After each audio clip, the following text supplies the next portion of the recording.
Un tumore è una cosa brutta, una schifezza. Ma cos'è un tumore? E qual è la differenza fra tumore e cancro? Io mica lo sapevo. E poi si guarisce? Boh. Quali sono le terapie? Beh, l'ho chiesto al mio oncologo, il dottor Calderoni della clinica Varini Calderoni Cristina di Lugano.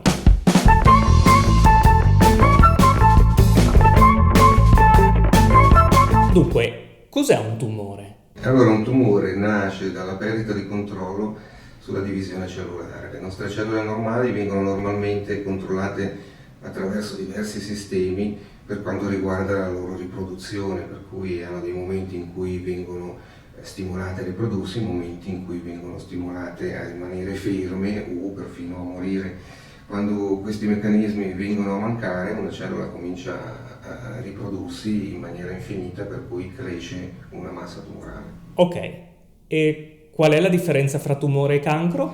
Tumore è un concetto molto più generale dove qualsiasi cosa che produce una massa viene chiamato tumore, ma può essere un tumore benigno per esempio, mentre invece il cancro è definito come un tumore maligno. Io ho un tumore al colon con 3 metastasi al fegato.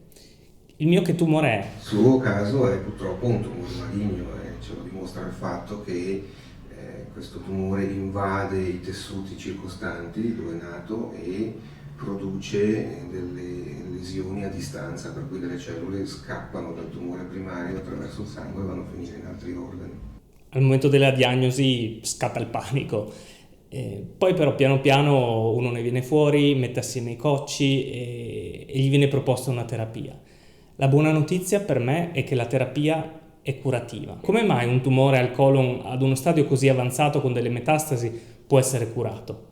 Non che mi faccia schifo, Diciamo, idealmente un tumore di questo tipo per essere curato deve poter essere operato, cioè bisogna poter resecare tutta la massa tumorale, che sia quella del tumore primario che sia quella delle metastasi.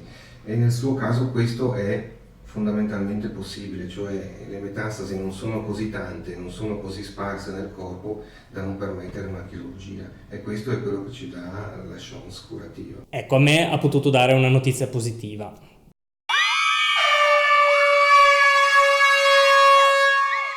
Come si comporta nel caso in cui di notizie positive non ci sono? Come approccia il paziente? Come comunica queste notizie al paziente? Ma è sempre molto difficile dare una risposta a questo. Io cerco sempre un po' di immedesimarmi nella situazione. Cosa farei io, che cosa sento se io fossi in questa situazione, e cerco di usare delle parole che mi possono comunque in qualche maniera dare una certa pace, una certa calma. Bisogna anche vedere pazienti che hanno un tumore così avanzato da non poter essere operato, hanno comunque delle chance, sovente delle buone chance di continuare a vivere con una buona qualità di vita per tantissimo tempo.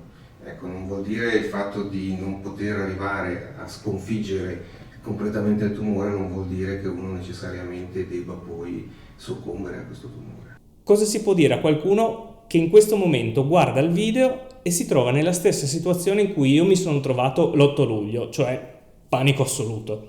Quello che è importante sapere è che, salvo rarissime eccezioni, non si è mai in uno stato di urgenza davanti a un tumore, per cui c'è sempre tempo per fare gli esami, per stabilire qual è la situazione di partenza. Parlando di terapie, qual è la differenza fra chemioterapia e radioterapia? La radioterapia ha un effetto molto puntuale, molto regionale, cioè non si va a irradiare una zona ben precisa, per cui vale la pena eseguirla quando si vuole colpire un punto particolare. La chemioterapia va ovunque, attraverso il sangue, agisce dappertutto, quindi puoi immaginare che nel suo caso la chemioterapia agisce sia sul tumore del colon che sulle metastasi. Queste cose capitano sempre agli altri, è come in un film.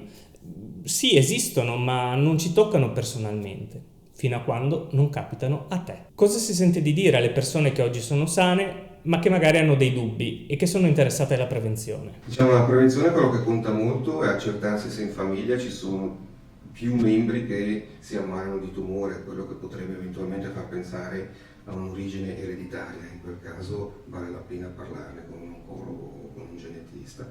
Negli altri casi purtroppo è quello che noi chiamiamo sfortuna, il tumore arriva senza un motivo ben preciso e purtroppo è molto difficile poterlo prevenire. Ci sono comunque, per esempio nel tumore del colon, dei programmi di screening, dove i programmi di screening comunque cominciano a 50 anni. Qual è l'influenza dell'approccio del paziente sulla terapia e sulla guarigione? Io credo che questo sia un fattore determinante nella cura tumorale, soprattutto quando è necessaria una chemioterapia, che il paziente, dopo aver realizzato in che situazione si trova, cerchi di digerire questa situazione e di rimotivarsi. La motivazione per affrontare questa malattia è estremamente importante, proprio perché si sopporta meglio la chemioterapia in qualsiasi caso, ci si dà da fare per tenersi un po' più in forma, si fa qualcosa per se stessi. E per chi non ce la fa da solo, magari un piccolo aiutino psicologico farebbe bene, eh? Molti pazienti ne traggono un grande beneficio, perché tante volte uno cerca di tenersi dentro le cose anche per non voler disturbare la famiglia, i parenti, e questo non fa bene, crea solo delle tensioni interne, e avere una persona esterna con cui parlare, con cui liberarsi di questo peso diventa molto importante. È tutto per l'intervista al dottor Calderoni. Se volete lasciate un messaggio qui sotto per raccontarmi della vostra esperienza e condividete questo video con gli amici. Se non l'avete già fatto, iscrivetevi al canale. Ciao, alla prossima. Rock and roll!